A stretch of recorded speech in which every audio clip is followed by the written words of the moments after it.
I ens retrobem ara amb el nostre passat, com cada setmana, en la història supera la ficció que conduís l'historiador i professor de la Universitat Jaume I de Castelló, Vicent Baidal. Bon dia, Vicent. Bon dia, Ernest.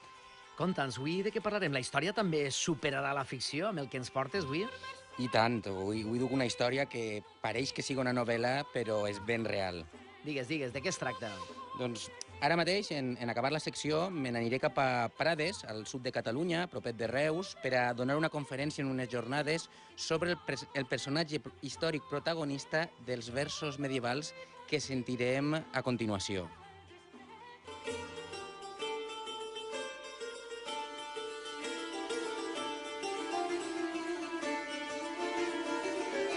Reina d'honor, excel·lents Margarita, jo crec que amar altri n'eme nous plats, pues que jo vos he, sobretot és escrita, vos amaré com a tals siats.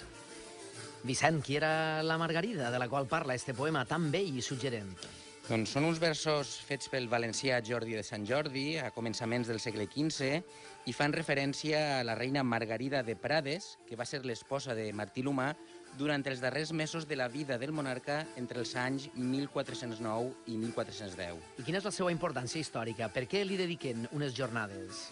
Per una banda, encara que només fora durant uns mesos, va ser tota una reina de la corona d'Aragó i a Prades volen recordar la seva figura perquè va pertànyer a la família dels comtes de Prades, però, a més, per una altra banda, el seu curt regnat i la seva vida van estar units a tota una sèrie de fets molt sorprenents que posteriorment han generat tota una sèrie de llegendes al voltant de la seva figura. I no només això, sinó que també cal destacar que va tindre una importantíssima connexió valenciana. Com a reina de la corona d'Aragó, imagina que seria la reina dels aragonesos, catalans, valencians, mallorquins, etc. Però quina era aquesta particular connexió valenciana de la que ens estaves parlant? Sí, ella era reina de tots els membres de la corona d'Aragó, però abans d'arribar a aquests lligams valencians, si vols, anem repassant la vida de Margarida de Prades des del seu naixement i anirem veient tots aquests fets sorprenents i llegendaris que comentava. Clar. Anem resseguint les seues petjades a veure cap a on ens conduïxen. En quin context i en quin ambient va néixer Margarida? No ho sabem a ciència certa, però és molt probable que nasquera a la vila de Falset en l'any 1387 i que passara la seva infància en els dominis que son pare, que era el baró d'Entença, tenia a l'interior del regne de València, que estaven en la zona de Xiva i Xestalgar. O sigui que de xiqueta va créixer a terres valencianes. Pareix ser que sí, també a Catalunya, estava entre el regne de València i Catalunya, ja que sa mare era de la família dels vescomtes de Cabrera, el seu avi era comte de Ribagorça i de Prades, i el seu rebesavi era ni més ni menys que el rei Jaume II. Anem en compte, vaja, que era tota una aristòcrata. Fins i tot pertanyia a la família reial. Sí, de fet, son pare va morir quan ella era relativament menuda, amb uns 10 anys, i llavors la van acollir en el seguici de la reina Maria de Luna, la primera esposa de Martí l'Humà, per a que li servira com a dama de companyia en la cort reial. I quines funcions feia? Com era aquell ambient? Doncs mira, ara, per exemple, anem a sentir un relat d'un cronista aragonès de què és el que feia Margarida de Prades en les festes de coronació de Martí l'Humà i Maria de Luna, que van tindre lloc a Saragossa en 1399, quan Margarida era apenas una adolescent i tenia 12 anys.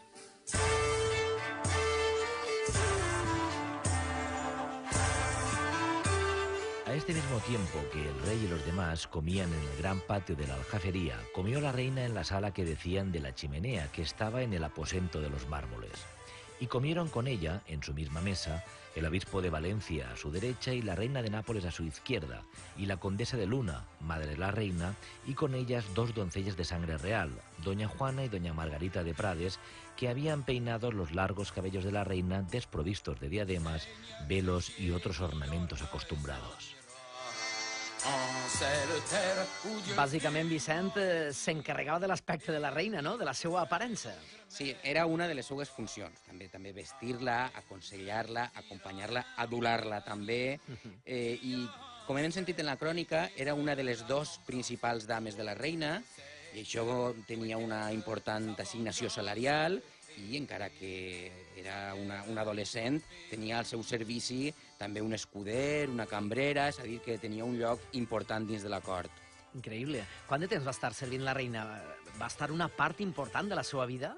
Doncs sí, en la cort reial va estar encara 7 anys més després de la coronació, és a dir, fins a 1406, que va ser quan la reina Maria de Luna va morir precisament a Vila-real, i llavors Margarida de Prades tenia 19 anys. En total, per tant, va ser dama de companyia de la reina entre els 10 i els 19 anys aproximadament. I què va passar aleshores quan la reina Maria de Luna va faltar?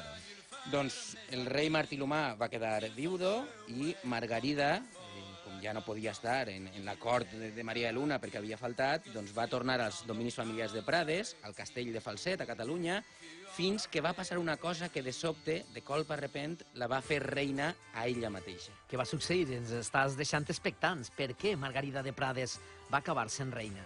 Bé, en un principi, Martí l'Humà no va tindre cap intenció de casar-se novament i prendre una nova esposa en segones núpcies, però en 1409 va ocórrer un terrible succés, i és que el seu únic fill legítim, Martí el Jove, va caure malalt de malària a l'illa de Sardenya, després, a més d'haver-la conquerit definitivament, i al cap d'uns pocs dies va morir. I què implicava això?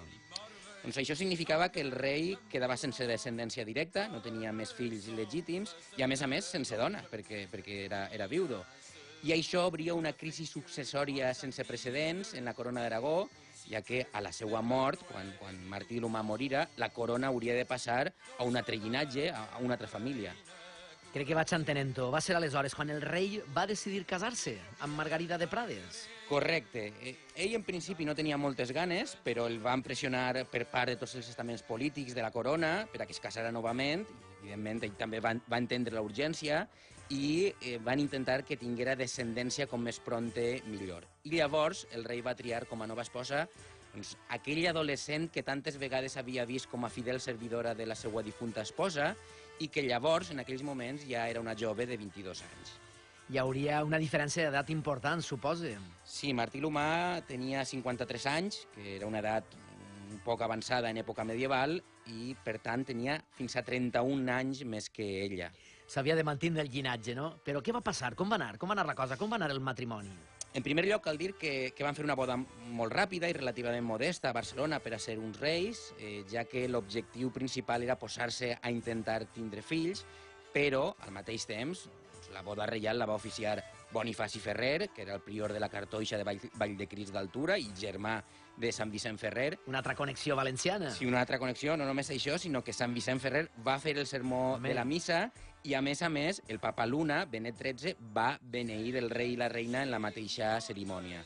Caram, quins representants de l'Església del més alt nivell. I què va succeir després? Doncs es van casar a mitjan setembre de 1409 i durant 8 mesos, fins a la mort de Martí l'Humà, en maig de 1410, van estar intentant engendrar fills, però no ho van aconseguir. Res de res?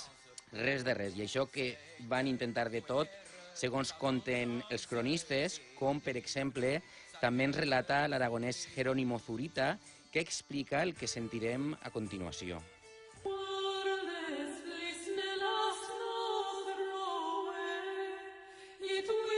Cada día iba creciendo la desconfianza de poder tener hijos, porque el rey estaba tan doliente de fiebres y el impedimento de su persona era tan grande y estaba tan lisiado de gordo y tan entorpecido, que no bastaba ningún artificio ni remedio para tener acceso carnal con la reina, aunque se usaron muchos de ellos muy deshonestos y extraños y contrarios a su salud. Que important que era la descendència. I quins van ser aquests remeis tan deshonestos i estranys que estàvem escoltant, comentaven els cronistes? Doncs les fonts parlen de tota classe de coses, diversos cronistes conten cadascú una cosa i molts coincideixen. Per una banda, per exemple, s'explica que la reina Margarida va pelegrinar caminant fins al monestir de Montserrat, demanant quedar-se embarassada, i per una altra banda també al rei, que estava molt gros i ja malaltús, li posaven una sèrie d'ungüents en el membre i també li administraven preparats teòricament afrodisíacs, com per exemple la belladona, la cantaridina o la mandràgora, i per si fora poc, per ajudar-lo, van inventar una màquina de copular. Este relat té tots els ingredients per a triomfar. Una màquina de copular, això què era? Sí, era una espècie d'aparell amb politges i corretges que servia per a oprimir i subjectar la panxa del rei i com ajudar-lo a acoblar-se la reina en el moment de tindre sexe. Llavors, imagineu la cambra reial amb l'encarregat de fer moure aquella màquina, amb el rei lligat amb corretges, tot ple de servents i ajudants, i fins i tot la mare de la reina Margarida de Prades, que estava al costat de la seva filla en el capçal del llit, en teoria ajudant-la i pregant perquè es quedara embarassada. Quin panorama, és que és quasi dantès. La història, en efecte, supera la ficció. Però, a la fi, Vicent, van o no van poder tindre fills? Res. Martí l'Humà va acabar morint en 1410 i va començar una crisi successòria amb 2 anys d'enfrontaments, tensions polítiques i guerres entre diversos candidats que volien prendre el tron, fins que en el compromís de Casp es va triar com a nou rei Ferran d'Antequera, que era de la dinastia castellana dels Trastàmara. I què va succeir, aleshores, amb la reina Margarida? Doncs llavors hi havia un nou rei i una nova reina, que era la dona de Ferran d'Antequera, Leonor, i Margarida de Prades va quedar amb el que se'n deia la condició de reina viuda, amb totes les possessions que li havia cedit el seu home, Martí l'Humà, i amb una important pensió anual que li permetia fins i tot tindre una xicoteta cort reial pròpia. Per exemple, Jordi de Sant Jordi estava per allà i altres poetes, però, i així ve una altra de les coses més impactants, Margarida es va jugar tot això, tota aquesta riquesa i aquesta vida de luxe per amor. Per amor? Com? Què va fer? Increïble. Doncs va fer el que sentirem a continuació, que es relata en un document de l'època.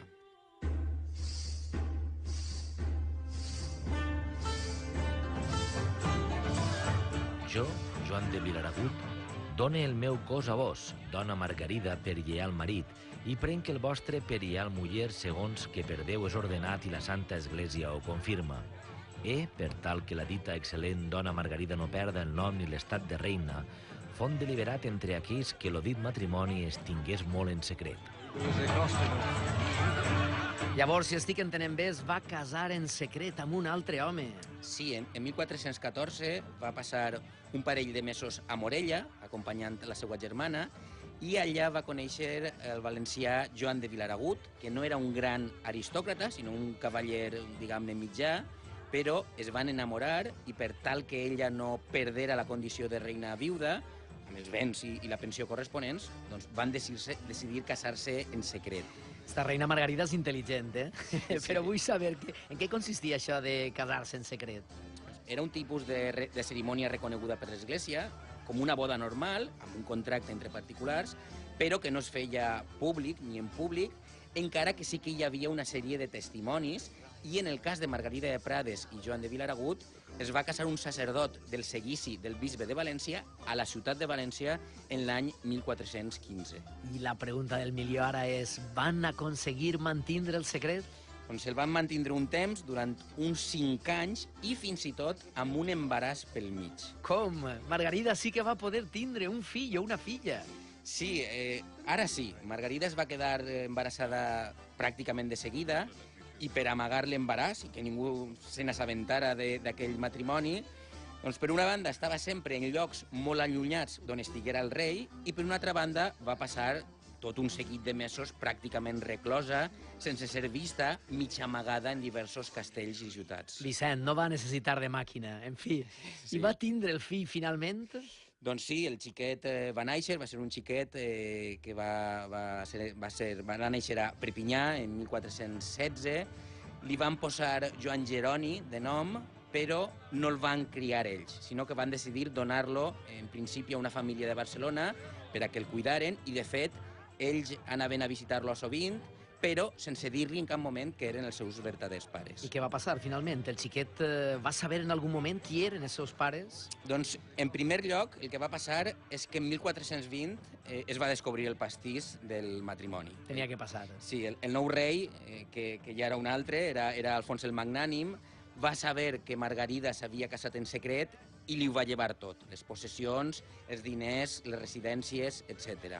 I què va passar amb la nostra Margarida de Prades? Doncs llavors Margarida va demanar acolliment en el monestir de monges de Vall d'Oncella, a Barcelona, i també Joan de Vilaragut, el seu home, va entrar en el monestir, en teoria en qualitat d'ajudant, i allà es van recloure durant 2 anys, ja marginats i sense diners, fins que el pobre Joan de Vilaragut va morir víctima d'una epidèmia de pesta en 1422. Així no se'n salva cap. I amb el xiquet què va passar?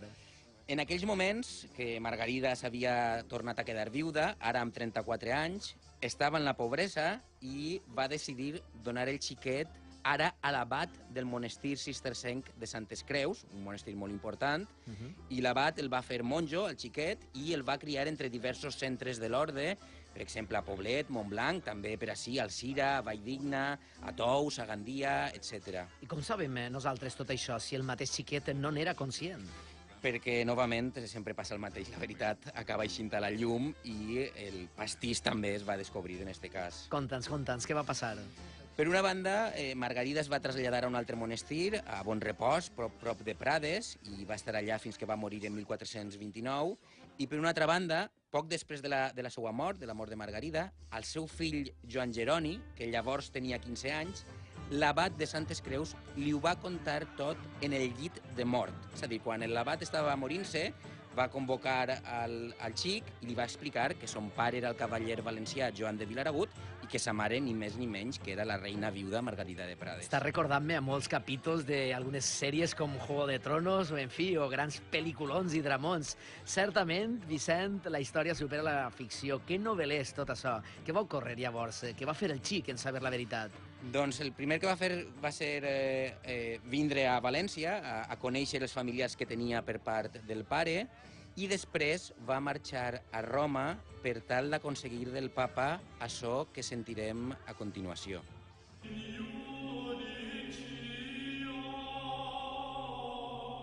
L'esmentat Joan Jeroni va demanar humilment a nos, el papa Nicolau, que ens dignarem a donar-li còpia de la dita bul·la apostòlica on l'absolem i alliberem de tota jurisdicció eclesiàstica, de manera que el declarem lliure i absolt dels ordes monàstics perquè romanga com a llec fora dels ordes clericals.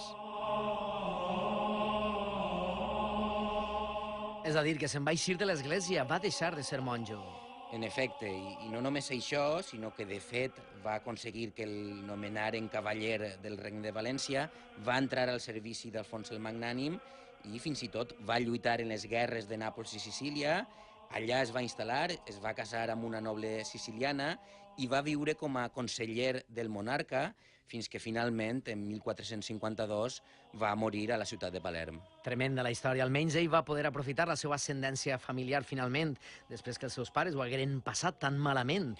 Sí, son pare i sa mare van morir en unes condicions realment precàries, causades per l'escàndol que va generar la seva pròpia història d'amor secreta, però almenys el fill sí que va poder reconduir la seva vida després de que es feren públics els seus veritables orígens que el lligaven a la família reial.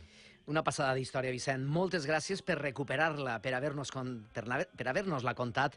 I, en fi, hem d'acabar. Avui ja no ens queda més temps. Quin plaer tindre't totes les setmanes així en el programa. Moltíssimes gràcies a vosaltres i fins a la propera setmana. Adeu.